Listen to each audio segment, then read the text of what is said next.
All right, what's up, y'all? This is Charles McNabb, and we are back at it again with the Lab 4 report. Just a quick summary and procedure. This time we are working with circuits, and more specifically, are working with the FET simulator that we were given to see how circuits react to various situations.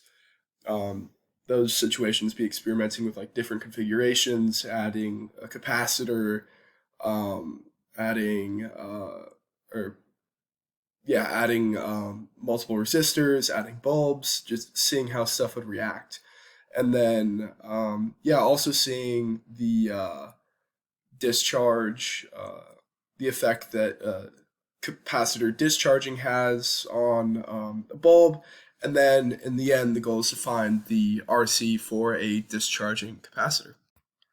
Now, our first block of this lab here was just playing around with a pretty simple series circuit. Here on the left, we have two 1.5 volt batteries. We are then told to connect two ammeters up and below um, what are on the right two resistors. One is 47 ohms and the other is 100 ohms.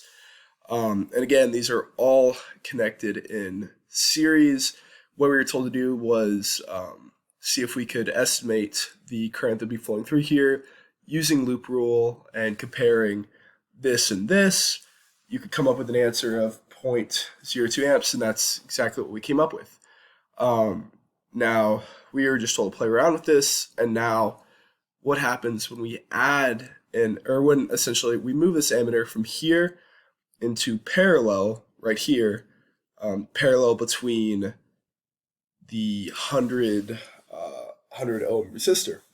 What this actually did is it raised current because the electrons flowing down this way that would usually only flow through this resistor right here end up having the ability to flow in either direction, allowing for less electrons to run into such a resistance. Which allows for a much larger current. Now, we were then told to calculate the potential difference and see how that changes from the batteries here to the resistors here, and then see if we could plot that out here. So using a voltmeter here, we see that voltage drops 3 volts here, and that matches up with the loop rule pretty well, as this is 3 volts in volts. Yeah, these are 3 volts coming off these batteries here. Then we went ahead and plotted this on this graph. Here is the 47 ohm resistor. Here's that little dead space right in between. And then here is the 100 ohm resistor, dropping this 96 and then 2.04 volts respectively. Moving forward, this is the bigger part of the lab. This is the RC circuit charging and discharging a capacitor. Here we're just playing around with it. We have a 9 volt battery right here connected to various bulbs of various resistance. After initial connection, the light does shine, but then dies down as the capacitor is charged. You can see that charged capacitor here. For the 10 ohm bulb, that took 10 seconds, and 20 seconds for the 20 ohm bulb. Kind of convenient how that worked out.